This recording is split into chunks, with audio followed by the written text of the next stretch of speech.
Great. And feel free to unmute whenever you're wanting to throw out a question. Again, this is meant to be very interactive.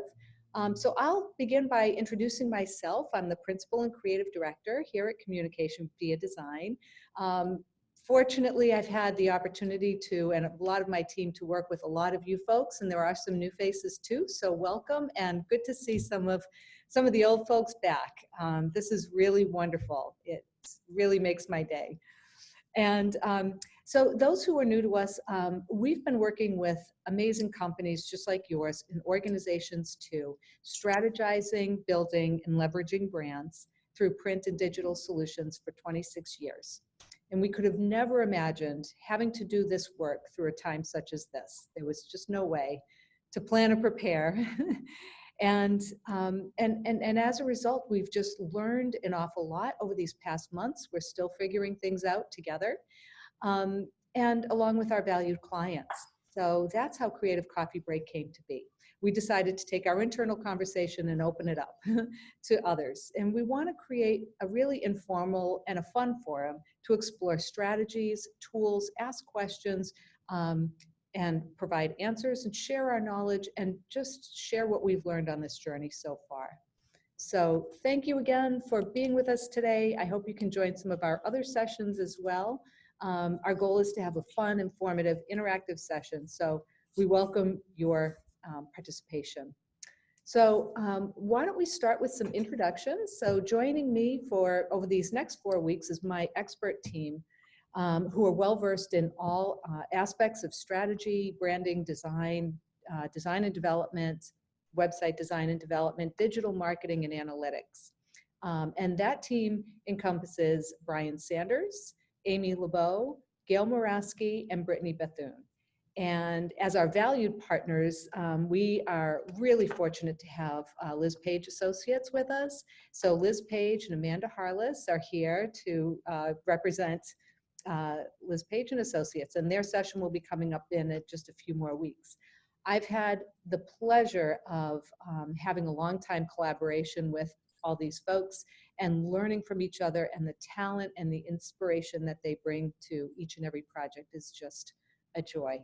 So today's session will be focused on website design and development, which will feature Brian Sanders and Amy LeBeau. They'll be our baristas today, serving up answers to all your questions.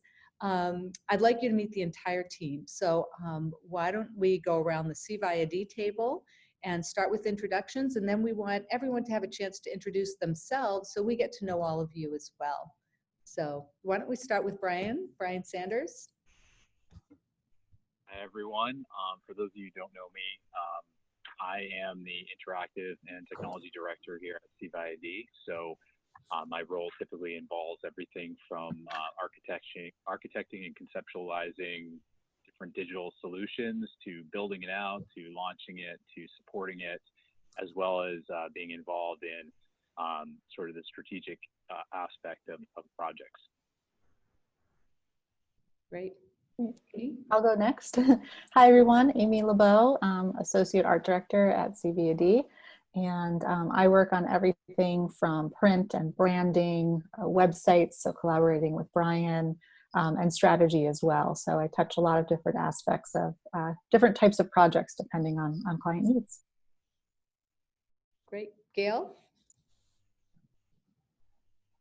Hi, everybody. I'm Gail Snow Moraski, and I oversee the digital marketing and analytics for various clients. My specialties are really SEO and SEM, so search engine optimization and search engine marketing, but I also, help clients with social media, voice and presence, and really help people figure out which of their digital marketing activities are working for them and which aren't. And a lot of that involves setting up proper tracking and analyzing the results to really see what's working and what isn't working to inform future strategy. Excellent. Brittany? Hello. I'm the office administrator at Communication via Design, and I also do social media for the company. And that's one of my roles. I also work in music with musicians as well. So I kind of do a few different things. Excellent. So great. Why don't we get to know each other then? And I'll just go through, start on my screen, and maybe Ellen, start with your introduction and organization and what you're, maybe even like a little bit of what you're hoping to get out of this conversation. Sure. Hi, Vicki. I think you said me, right? Yeah, so I'm Ellen Cliggett. I'm the Director of Marketing for the Cape Symphony down in Hyannis. Right now, things are a little tenuous here because, of course, we had to cancel the symphony season. So I'm also a writer and editor, so I'm sort of pivoting a little bit to do hopefully more content marketing and creation over the next however long it takes to get through this pandemic, so maybe beyond that too. So I worked with Vicki years ago at a company in the Seaport on web design. So and yeah, I've been doing websites for over 20 years. I'm just interested to hear sort of what the latest and greatest. I know what I do and just like to hear what others are doing and what problems everyone has. Excellent. And my apologies, Liz and Amanda, I didn't give you a chance. Liz, if you could just jump in and introduce yourself, followed by Amanda. Didn't mean to overstep. Sure. So Liz Page Associates, we've been in business for 26 years, same as Vicki, doing events. And Ellen, we did a big event for Cape Symphony Orchestra years ago called Cloud 9. We did that event in the hangar of Cape Air. Oh, wow. It was so cool. That's great. And Serena, we did a beautiful event for the JFK Library. We were doing the opening of the Jacqueline Kennedy Onassis costumes, her clothing, and it happened the night before 9/11, and the whole thing was shut down. A tent for 1,000 people outside the JFK Library all stopped. So we kind of have the stories with a lot of you. So nice to see you all. Welcome. Oh, Amanda, I think you're muted.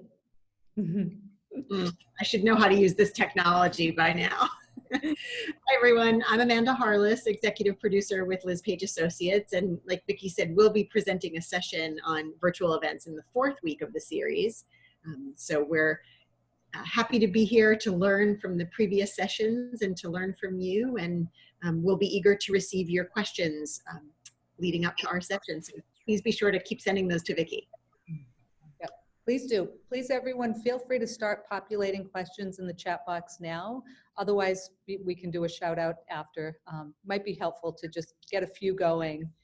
But we'll continue on with introductions. So Nancy, I see you next. Nancy Skinner. Yes, thank you. It's a pleasure to be here. I am, can you hear me? I'm getting reverb. Can you hear me all right? Yes. Okay. So my firm is named NSS Advisors, and I partner with a variety of consultants, one of them being Elizabeth Saltonstall. And of course, Liz, and I believe you as well, Vicki, know Elizabeth, and I had to miss a different session, and so I wanted to at least introduce myself and acquaint myself with you and those who work with you. My client pool encompasses the arts, education, environmental groups as well. I'm an executive coach, and I coach chief advancement officers as well. So I've been in this sector doing nonprofit fundraising for about 40 years, and know some of you, and just wanted to see what was going on and share a cup of coffee. So thank you. Thank you and welcome. Surely.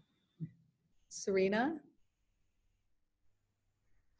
Of course. So my name is Serena Sedana. As I mentioned, I handle development operations over at the JFK Library Foundation, which also encompasses events, a lot of work on our membership and annual fund and direct mail programs, financial reconciliations, really a jack of all trades wherever I am needed kind of position. And I haven't ever spent a lot of time with web design, and I'm looking to just broaden my knowledge, broaden my horizons a bit.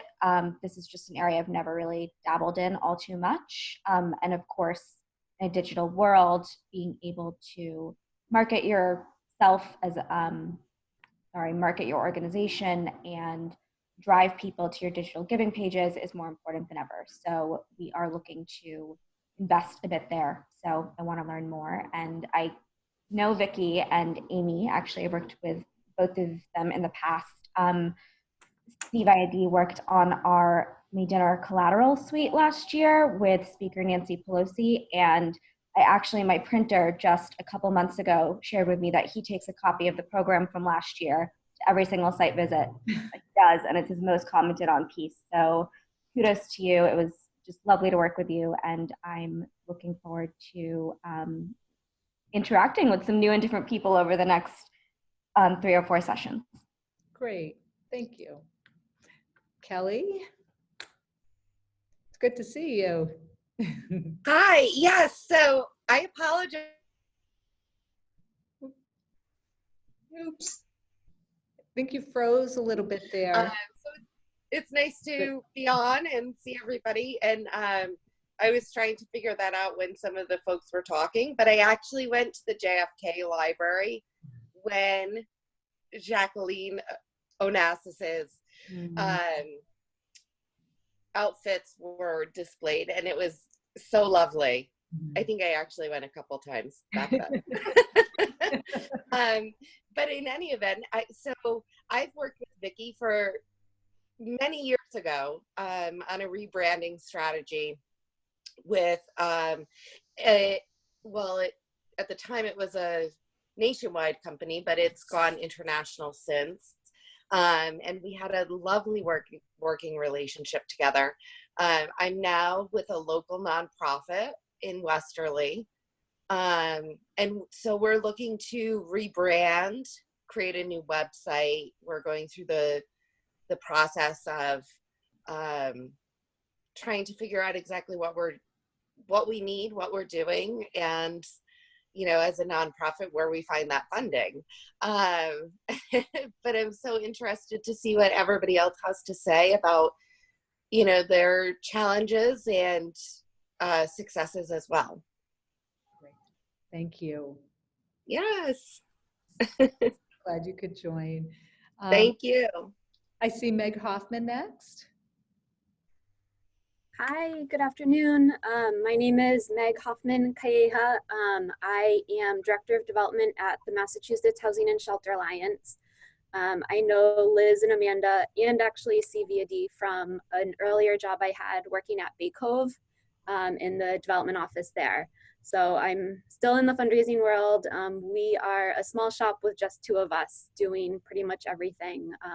Direct mail is our big driver for fundraising, but we're actually about 1/3 to 1/2 of the way through doing a website design.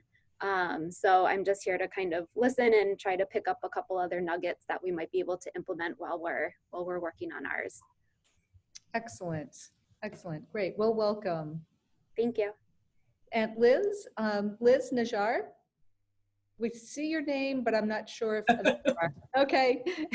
I have only a very little window to eat lunch, so I apologize. Oh, no worries. I don't want to be videotaped, eating. I'm thrilled to be here. My name's Liz Najjar. I'm a executive director and founder of a small nonprofit called Shadida Solutions, and it is.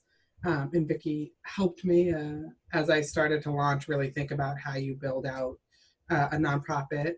Vicki and Brian both helped me significantly at a former job build out a youth-facing website that was to sort of really help young people make decisions around their education and which colleges serve them and which don't. So I primarily work as a strategic and executive coach.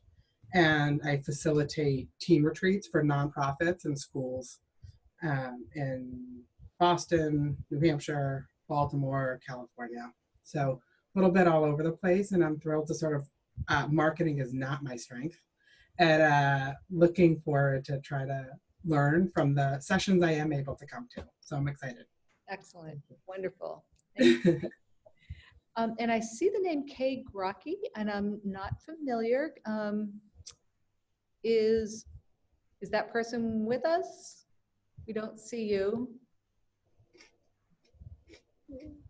Kevin, are you there? So that's Kevin. Hopefully he can hear us. Oh, he's on a computer without a camera or a mic. Okay, well, if you're able to join us, feel free to pop something in the chat box and welcome as well. We hope you can hear the conversation and hopefully participate too. So why don't we dive into some questions? Does anyone want to start? I mean, I have some questions I can throw out to get the conversation started, but is there something that any one of you want to just dive in and ask first? Okay, I'll bring one up. So I will ask, this is something we hear often, so I figure I'll just put it out there. When people are considering doing, whether it's a website for the first time, a website refresh, the names that they hear most often is Drupal and WordPress. And so the question we get often is, which is the right platform for us? So I will start with that very general question and gear that toward Amy and Brian to talk about, and Brian, maybe you can actually start on that because Brian is our amazing developer, and so I'll let you run with that one. Sure, yeah, and this is a topic we could spend many sessions on, so we'll try and keep it brief. And if anybody has any specific questions, you know, throw them in the comments. We're happy to follow up afterwards too. We recognize this is maybe a starting point in some conversations, but if folks have really specific questions, we're happy to help with that. So as Vicky said, you know, when organizations are thinking about what content management system to use, there's a lot of repeat offenders that come in there, the usual suspects. We generally have been specializing in open source systems, which means that the source code is open, it's freely available for folks to download, there's no licensing fees. It doesn't mean it doesn't cost anything to install or customize, but we generally, especially with nonprofits, are working in that realm. We have done a lot of proprietary work as well, but generally with open source systems, you're talking about WordPress, Drupal, Joomla. There's some more specialized ones out there as well, but those are the big three. And as of this morning, I just checked the stats. WordPress has about 1/3 of all the installs out there for websites. So about 1/3 of websites are running on WordPress, and that's just grown exponentially over the last few years. Joomla was in second place. I saw it just get knocked out this past month by Shopify, which tells you about trends right now with COVID. Everything's going online for e-commerce. So Shopify, which is a proprietary e-commerce platform, has taken over. Joomla's been declining for a while now. And then there's Drupal, which is basically kind of hanging steady. Drupal tends to be more specialized, and the way we sort of talk about it is we've tried to be agnostic to what kind of solution we put in place. Many times our clients will come to us, they have an existing content management system where they're familiar with WordPress or they're familiar with Drupal, and sometimes that institutional knowledge or that comfort level is one of the most important considerations. But for us, it also comes down to the requirements of which one fits better. WordPress came from, most people know, from a blogging background, and it's come a long way since then. WordPress has kind of chosen to be sort of the simpler of the tools with a lot of broad support, a lot of paid plugins, whereas Drupal has really turned itself into sort of the Swiss Army knife of content management systems. So things we look at when we sort of assess which might be a better fit is the complexity of the site, whether it's a site that needs to serve up multiple different themes or sites. So with the Drupal system, you can do this with WordPress as well, but with a Drupal system, it's really geared around being able to support like 3 or 4 websites from the same engine, which makes it good for that. We also look at things like integration, third-party integration. So WordPress has a lot of plugins, some of them paid plugins that will support some integration, but Drupal tends to have more support for deeper levels of integration. So we want to always look at the third parties, systems that are involved, what the type of integration is. And generally, WordPress does tend to be a little bit less expensive. That's in our experience to implement. Drupal can be a little bit more powerful though. In terms of maintenance,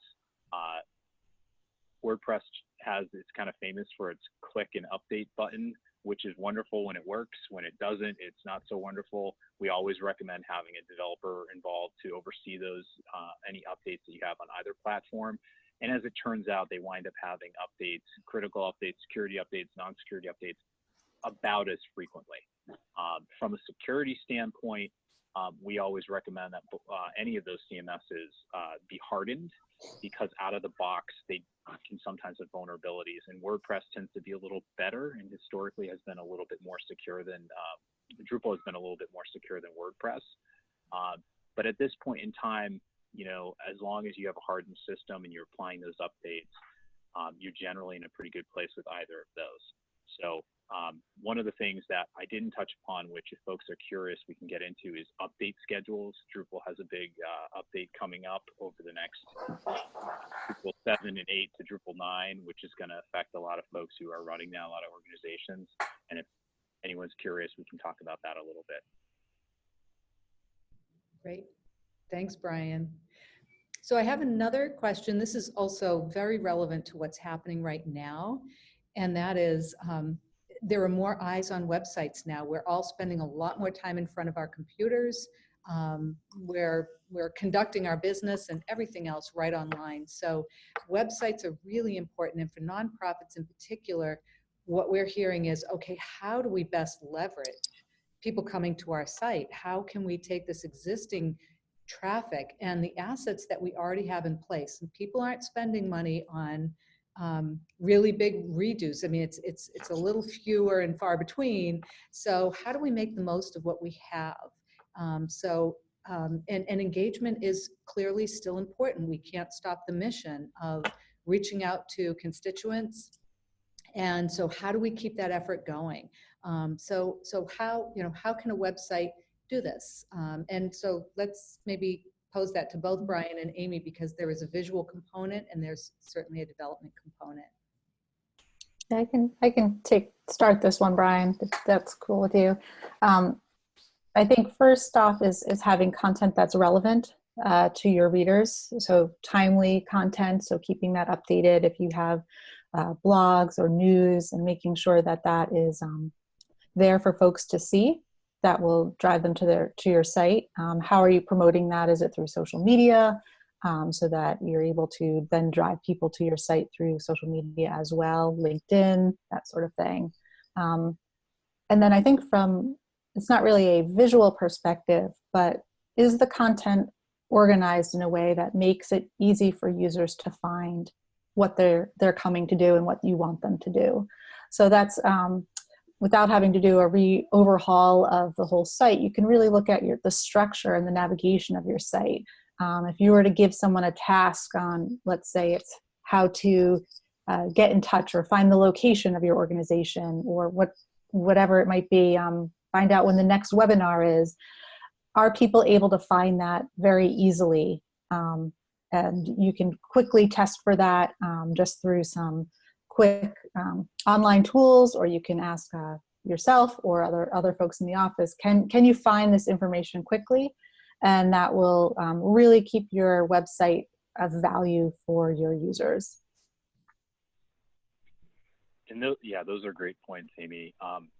The things that we're recommending to clients right now, because it's wonderful if you've got the budget right now and you've been planning something and that hasn't been thrown into chaos by COVID, but there's a lot of organizations out there that, things are in holding pattern, and now is not the time to stop doing something, and now is the time to try and get the most value out of what you have.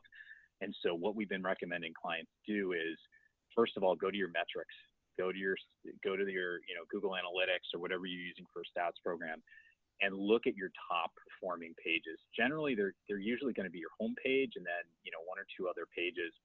And for most sites, those pages are going to get the lion's share of the traffic. So small changes to those pages can have an outsized benefit to you, whereas trying to do something across your whole site is going to be overwhelming, especially if you've got staff who are furloughed, or you've got people are running around with their hair on fire, putting out all kinds of fires, issues going on. So focus on your top 3 to 5 pages.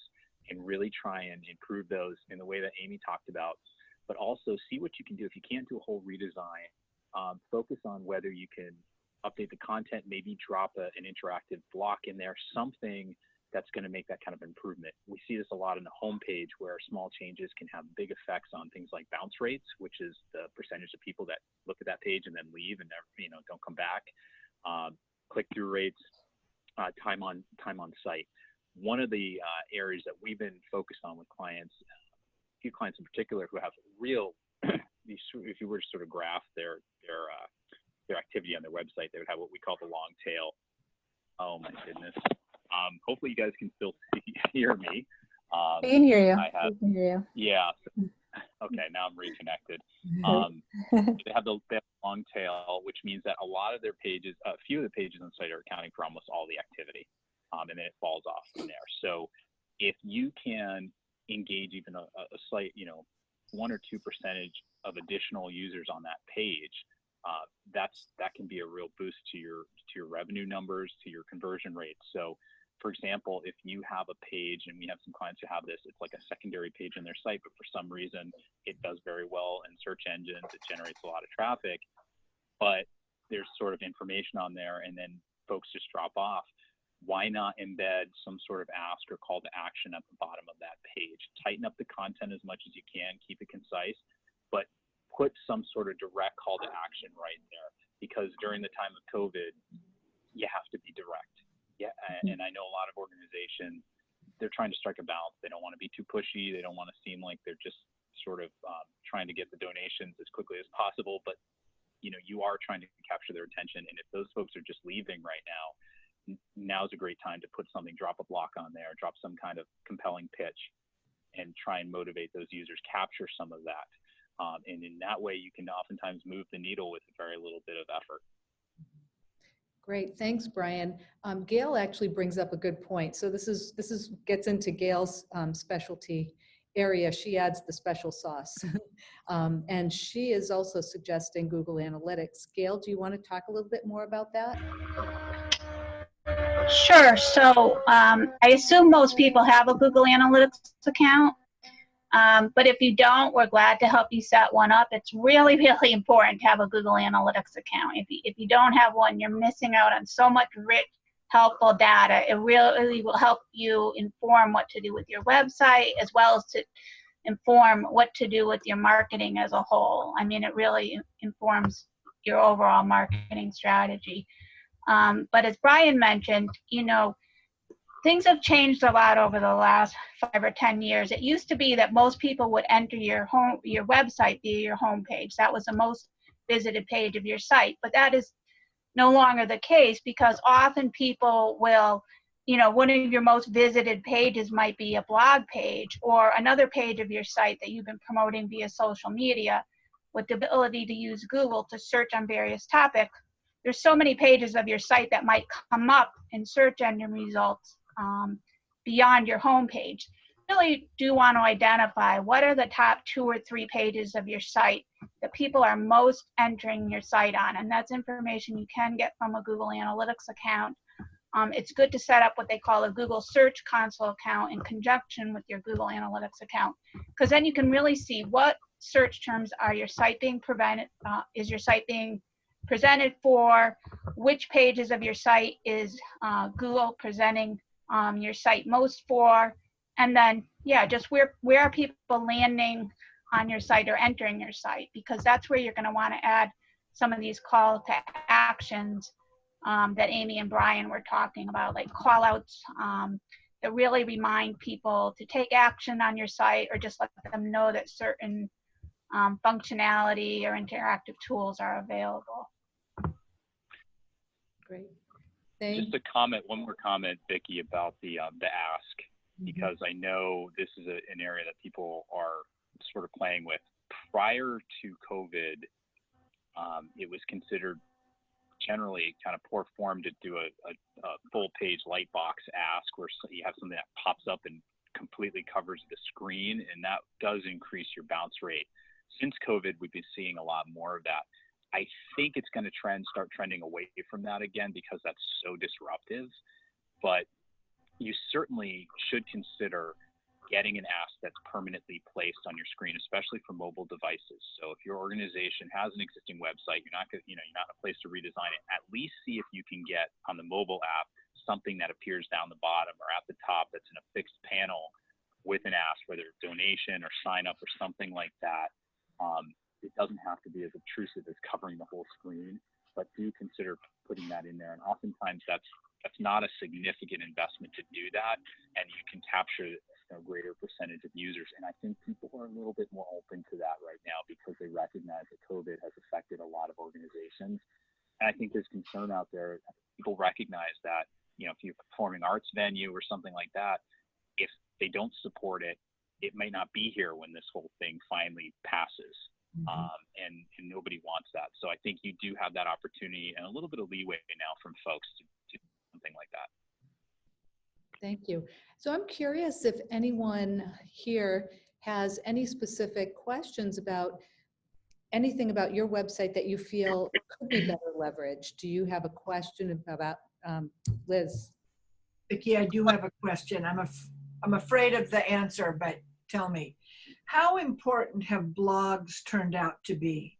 Is it really an important part of reaching your audience? It's a great question. I just read an article, I want to say yesterday, that said well-constructed emails have surpassed blogs.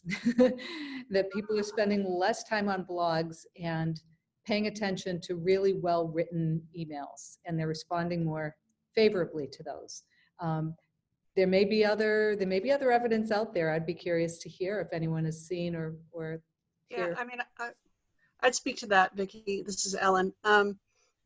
So I write a blog for the Symphony. I try to publish it weekly on a pretty regular cadence, and I do it for for SEO purposes, but also it becomes the fodder for everything else. So I take the blog posts and put that in our weekly email newsletter, and it goes on our social. So the content, it's kind of a place to create the content, a repository of content, if you will, that I can then share out in other ways. So I think it's worth doing. I find it worth doing for that reason. Great, that's helpful. Yeah, and I think it's great that you have a schedule. I think the biggest downside is implementing a blog on your website and then leaving it static. Exactly. Because it looks, that can do much more harm than really anything else, to have something that hasn't been updated in 10 or 12 months. So if it's a commitment, right? It is, and it's not always the easiest thing to do, but it's something that if it's, I think, our philosophy is the way you're using it is correct. You're driving people to that, and people can access it who are on your mailing list or who aren't. And you can tease them in that email, and then they can read the full story online. Exactly. Yeah, and we feature it on the homepage. So our homepage has kind of a what's new section, and the most recent 3 blog posts show up there with an image. So it's feeding the homepage content and making that dynamic too. Yeah. Yeah, that makes you feel current. Practice.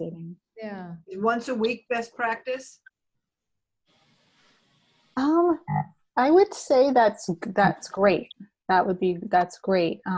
And I think it depends on the industry, your goals, your audience as well.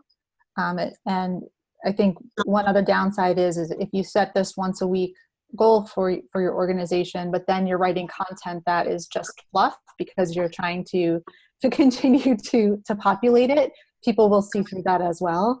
So the most important thing is that it's done regularly enough, but it's also really strong content that will engage your audience and drive them to your site. And that raises the question, I know when blogs first became popular, they were mainly used, as you mentioned, Ellen, for SEO purposes. They're great for search engines. So my question, Gail, is that still the case? Is that what's still, does it still work that way? Well, without a doubt, it supports SEO or being found in search engine results for the terms that are really relevant to your services and products and the solutions to problems you offer. So that's something to always keep in mind when you write a blog post. Think about your clients' pain points and the solutions to problems that you offer. But I always say to people, don't you don't want to just keyword stuff. Keyword stuffing is where you're just putting high volume search terms that are relevant to your business into your website content or your page title tags or blog posts just because you want to rank well. First of all, that won't come off as authentic and kind of real or natural to audiences that are looking at your blog. And Google also recognizes when people are doing keyword stuffing, and it will actually ding you for keyword stuffing. So I think blogs have to serve a combination of, yeah, supporting SEO, but also including information that's important to your audiences. And one thing people talk a lot about is content marketing. And content marketing is really serving up content that is relevant to your audiences. And it can be kind of tangential to the services that you offer, but it's relevant enough that if you're serving up content on a certain topic, you'll still attract people that are interested in your product or services. So for example, I have, I've worked with like roofing companies and realtors and such. And so they might talk about other home improvement topics on their website, something that's of interest and beneficial and helpful to their target audiences. But those target audiences, again, might still be a client for their roofing services or real estate services. So I think you just want to really walk in your audience's shoes, like Amy was saying, like you want it to be authentic. You want to make sure you're serving up information that's going to be beneficial and helpful to them. You don't want to come across as too self-serving. Great, thank you, Gail. We do have a question from Nancy Skinner, and her question is your website still the main entry for constituents rather than social media? And our website's becoming old-fashioned, like the paper business card versus LinkedIn. What's changing? So I would love to jump on this one. We view websites, and we always encourage our clients to view websites really as the hub, and the spokes are the social media and other channels that you have. It's wonderful for blog, for instance. One of the primary objectives for blogs should be to make it shareable. Because that's even better than SEO in a lot of cases, getting people to pass it around and share it. And for that to happen, it has to be relevant. But in terms of website, yes, so there's a lot of social channels now, there's a lot of other channels, but the goal should be to bring that traffic back to the website, because your website is your permanent, authoritative place on the web. And it's where people will go ultimately to see if you're legitimate. You have your domain name, you get your digital certificate on there, and it's also a space that you control. So you always want to think about this. Would you want your business entirely dependent on Facebook or Twitter? These are third parties that they have their own agenda. Their agenda is to intermediate themselves between you and your customers or your patrons. And they change their algorithms, they change their business policies all the time. They also sell advertising.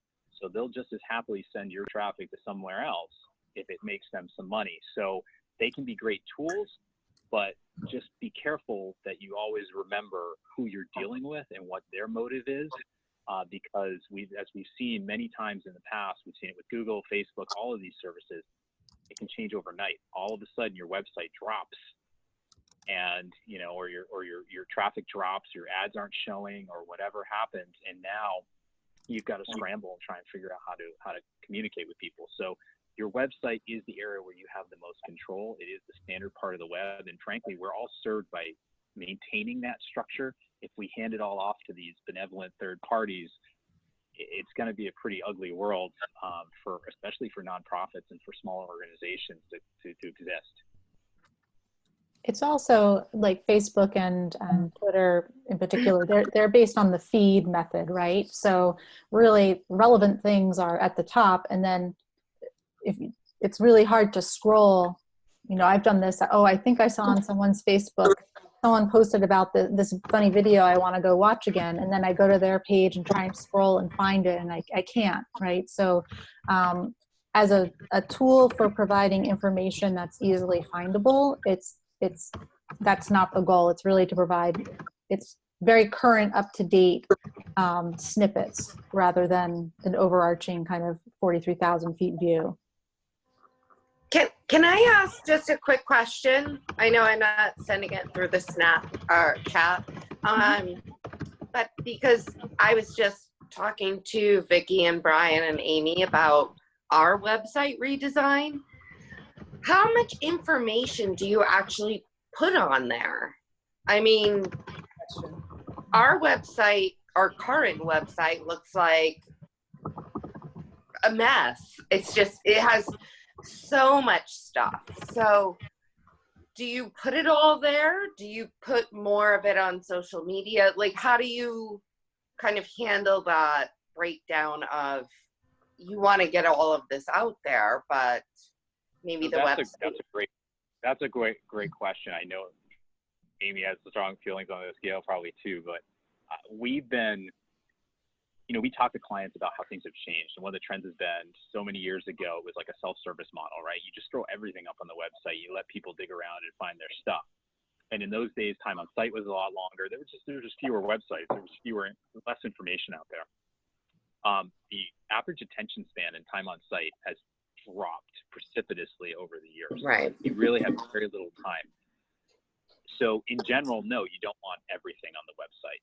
What you want to do, though, is rather than sort of trying to put a box around stuff, what you want to think about is you want to prioritize who are the personas or the constituencies who are coming to your site. Who are you serving? And what are the top 1 to 3 things you want each of those people to do?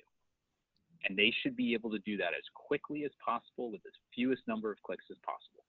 So if it's to buy a ticket, if it's to make a reservation, if it's to donate, and everything like online is a zero-sum game, right? You can't priority. We always talk about priority, and a lot of our clients, it's kind of a new thing to think about. When you go into a site, there's only one set of eyeballs. You can only hold one thing in your brain at a time. As a visitor, you can only be looking at one thing at a time. So for everything that your visitor is looking at, they're not looking at something else. Everything you place up here, reduces the chances they'll make it further down the page. So what you want to do is take more of a concierge model. You think about walking to the lobby of a hotel back when we went to hotels. The concierge doesn't say, let me describe every single thing that's in the city. No, they go, what's your interest? What are you looking to do? Who are you? They try and figure out who you are. Are you a first-time traveler? Are you here on a business trip? And then they offer targeted content to you, targeted suggestions to try and get you from point A to point B. And they're successful if you go out, you have a good time, and you come back. So that's how we need to be thinking about our messaging on websites.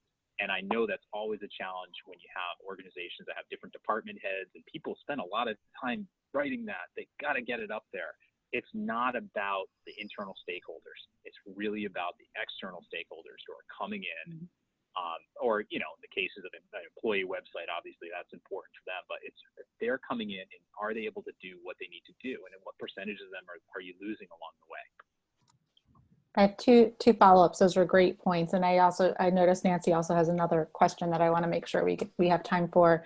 How you write and structure your content has also changed. Again, we're not putting everything, we're not putting a thesis on one page anymore.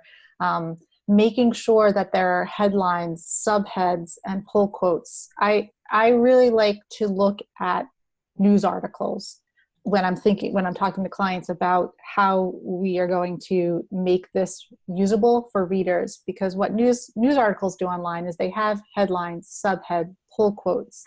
And that's how you should be writing your content as well, because people are skimming and they'll read those headlines, subheads, pull quotes to determine if it's what they were looking for and relevant to what they want to know. So a lot of times our clients will just have 1,000 words up there in 3 paragraphs, and no one is going to read that. But even if you just add subheads on each of those paragraphs, that might engage just a tiny bit more, or at least let the user know what all this dense content is. And then Nancy's, I had another follow-up, but I forget what it was. Sorry. If it comes back to me, I can get back to you. But Nancy also had another question about explaining all the services that CVAD offers. So website design, what else, monitoring or other administration. So I can take more of the design side, and then Brian can jump in on website. Vicki, feel free to jump in on anything else. And this also touches into what Gail does. So I feel like CVD offers, very comprehensive beginning to end model in terms of what we're able to offer our clients for websites. And that can be complete overhaul and redesign, where we look at the strategy of how your information is organized. As Brian mentioned, what are those actions you want users to take? So helping clients to determine what those actions are is a big part of our discovery. Visual design, how does that relate to your brand and how people see the brand? And again, also ties into what are the actions you want users to take. We also look at what are the requirements as well as the functionality. So I don't know if many of you are familiar with wireframes, but how do all the elements on the page fit on the structure? So almost like a blueprint for a website. So where are there images? Are there callouts? Are there sidebars? Is there side nav? So thinking about all of that even before getting into visual design. I'm sure Brian, Vicki, and Gail, you have lots of other stuff to offer there. Yeah, so I'll talk about our digital solutions, and I have apparently the entire fire department is driving around my block, so hopefully you folks can't hear that too much.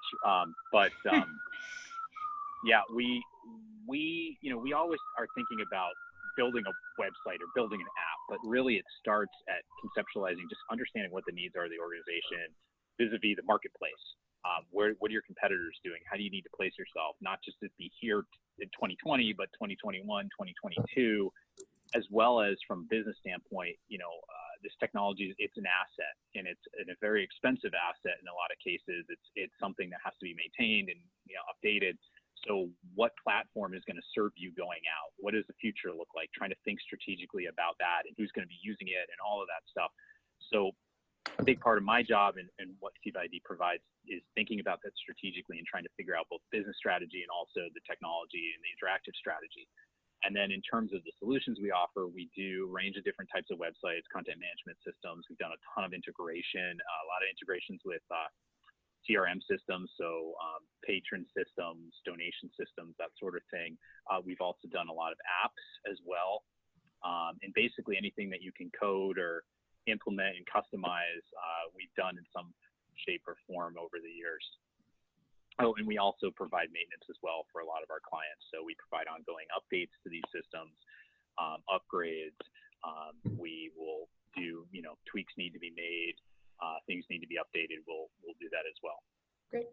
Thank you. We're getting close to maybe 2 minutes left in our session. I think you're right. We could go on, and we love talking about this stuff. So you just got us started. I hope this has been helpful to you and informative. Any questions that we weren't able to address, feel free to put them in the chat. We will get back to you so we can have the conversation offline. I know one of the other questions that I was going to raise, it came from one of the participants, had to do with better leveraging existing, so integrating events into your site, which is something I think you're all doing at this point, and how important those events are. So having a seamless experience, and maybe we can actually push that out or add that to Liz and Amanda's talk in a few weeks. So we can address that website portion maybe on that end of things. So I again, thank you so much for joining us. Feel free to continue to put some more questions in the chat box. I'm happy to follow up with you, or any one of my team members will be back in touch. And I hope you'll join us for the future sessions too that are coming up on Wednesdays throughout September. And if you're signed up and not able to join, please let us know, or pass your seat along to someone else, one of your colleagues who you think might get a lot out of this.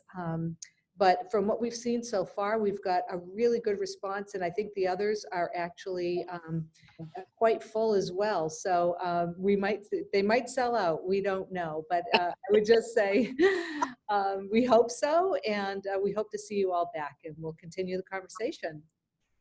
Thank you so much. This was Thank you. Great to see everyone. Thank you. You too. Take care. Bye.